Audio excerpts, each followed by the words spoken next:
Welcome back to my SM Education channel. আৰু আজি আমি ডিছকাছ কৰিম পোনপ্ৰথমতে তোমালোকক মই দেখাই দিম যে ক্লাছ 9, 10, 11, 12 লগতে কম্পিটিটিভ এক্সামৰ বাবে প্ৰস্তুতি কৰা লোকসকলকো মই জনাব বিচাৰোঁ যে কেনেকৈ আমি এটা নোট বনাব পাৰোঁ। ঠিক আছে, চ' তাৰ বাবে আহিছোঁ বলক। চাব, নোট বনাওঁতে পোনপ্ৰথমে ধৰা হ'ল আমি এটা চামাৰি পঢ়িলোঁ, 4-5 বাৰ মানে আমি চামাৰি পঢ়িলোঁ। এটা চামাৰি আমি পঢ়া মূল বস্তু আমাক এইটোও ইম্পৰ্টেণ্ট লাগে, সেইটো লাইন বাই লাইন আমাক ইম্পৰ্টেণ্ট বুলি লাগে, আৰু আমি লিখি যাওঁ যে এইটো আৰু তলত 2 নম্বৰ এইটো, এনেকুৱাকৈ নহয়। সহজ আছে, টাইমো কম হ'ব, কম টাইমত আপোনালোকে এইটো লিখিব পাৰিব। চ' আহচোন আমি আৰম্ভ কৰোঁ। মোৰ তাত আছে ক্লাছ 12ৰ স্বদেশ অধ্যয়ন, এক্সাম্পল দিব বিচাৰিছোঁ ইয়াৰ পৰা। চ' কেনেকুৱাকৈ আমি ইয়াৰ পৰা নোট বনাব লাগিব।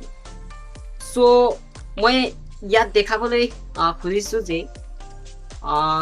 মই ইয়াৰ পৰা দেখাব খুজিছোঁ যে আপোনালোকে এতিয়া চাব পাৰে ইয়াত অসমৰ চিপাহী বিদ্ৰোহ। এতিয়া ইয়াত এটা চামাৰি আছে, আপোনালোকে দেখা পাই আছে। চ' ইয়াত কেনেকুৱাকৈ আমি নোট বনাব পাৰোঁ অতি সহজে। চাব, মই এবাৰ পঢ়ি শুনাই দিছোঁ। 1828 চনত ইষ্ট ইণ্ডিয়া কোম্পানীৰ নিয়মীয়া সেনাবাহিনী আঁতৰাই নিয়াৰ পাছত 1857 চনত অসমৰ ডিব্ৰুগড়ত আছাম লাইট ইনফেণ্ট্ৰি বেটেলিয়ন আৰু গুৱাহাটীত আন এটা বেটেলিয়ন ৰখা হৈছিল, বা অন্যান্য ইয়াত আপোনালোকে পঢ়িব পাৰে। ইয়াত এনেকুৱা শ্বৰ্টলি ইয়াত কেনেকুৱাকৈ নোট বনোৱা হয় চাব। পোনপ্ৰথমে আপোনালোকক কপিত অসমৰ চিপাহী বিদ্ৰোহ অৰ্থাৎ চিপাহী বিদ্ৰোহ চাব, চেণ্টেন্স লিখিব নালাগে। ইয়াত ধৰা চিপাহী বিদ্ৰোহ, এ চাইড চিপাহী বিদ্ৰোহ লিখিব। ঠিক আছে, মই ইয়াত আপোনালোকক দেখাইয়ে দিছোঁ। চাব, চিপাহী বিদ্ৰোহ এ চাইড লিখি পিনে ইফালে কিমান চনত হৈছিল ইয়াত চনটো লিখি দিব আৰু ডেটো লিখি দিব। তাৰপিছত ইয়াত আৰু চাব আপুনি যে 1857 চনত অসমৰ Dibrugarh Assam light infantry battalion আৰু গুৱাহাটীত আন এটা বেটেলিয়ন ৰখা হৈছিল। চাব, আৰু ডিব্ৰুগড়ত আছাম লাইট ইনফেণ্ট্ৰি বেটেলিয়ন, গুৱাহাটীত আন এটা বেটেলিয়ন ৰখা হৈছিল, আৰু ইফালে কিমান চনত 1857 চনত এইটো হ'ল। তাৰপিছত চাব, আৰু ধৰা হ'ল ইয়াত কোনে কোনে যোগদান বা কি কৰিছিল। চাব, সেনাবাহিনীত ভাৰতৰ আন ঠাইৰ সৈনিক তেনে কম সংখ্যক আছিল, আৰু গোৰ্খা চাব সেনাবাহিনী ভাৰতত কম থকাৰ বাবে লৈ আহিছিল, আৰু ইফালে লিখিব গোৰ্খা, মণিপুৰী, চিংফৌ আদি। তাৰপিছত এতিয়া এনেকুৱা কৈ, আৰু তাৰপিছত এই বিদ্ৰোহত অৱদান কোনে দিছিল তাত অৱদান বুলি লিখিব ইফালৰ চাইডটো, আৰু তাৰ ইফালৰ চাইডটো লিখিব অৱদান কোনে দিছিল, মণিৰাম দেৱানেও দিছিল ইয়াত নিশ্চয়। আৰু তাৰ পৰা বিভিন্ন পিয়লি বৰুৱা, নাওবৈচা ফুকন আদি বিভিন্ন লোকসকলে বা জ্যেষ্ঠ লোকসকলে দিছিল।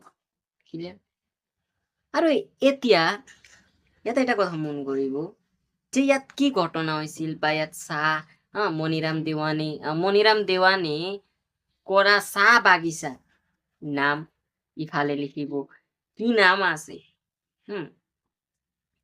ইয়াত চাহ বাগিচা কি কি আছে, চিংফৌ আৰু চেনিমাৰা, এই চাহ বাগিচা দুটা, আৰু ইয়াত লিখিব। ঠিক আছে, এনেকুৱাকৈ নোট বনাব লাগিব।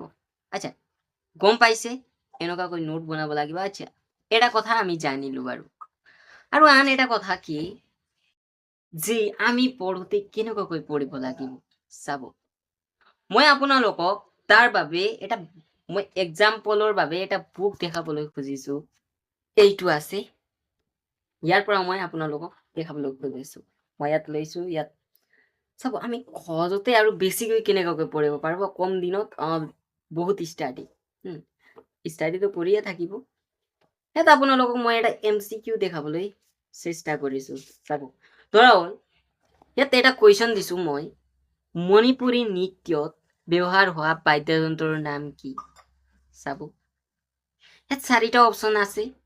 এটা হ'ল চেতাৰা, হা সৰি এটা হ'ল সেতাৰ, আনটো হ'ল চেনাই আৰু আনটো হ'ল তবলা আৰু পুং। চাব চাৰিটা অপশ্যন দিছে, এটাতো কাৰেক্টেই হ'ব।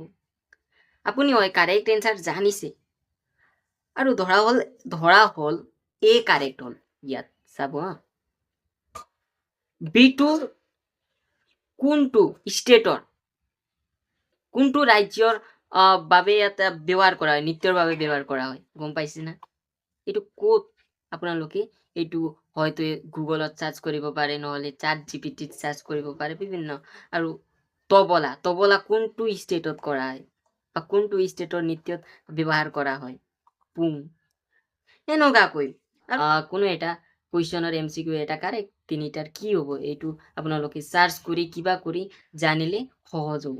আৰু শ্বৰ্টলি আমি কম্পিটিটিভ এক্সামৰ বাবে সোনকালে ক্লিয়াৰ হ'ব পাৰে, অলপ চলপ 90% হ'লেও ক্লিয়াৰ হ'ব পাৰে। এইটোৱে আছিল, আৰু লগ পাম আন এটা ভিডিঅ'ত। আৰু কেনেকুৱা লাগিছে এই ভিডিঅ'টো নিশ্চয় কমেণ্ট কৰিব।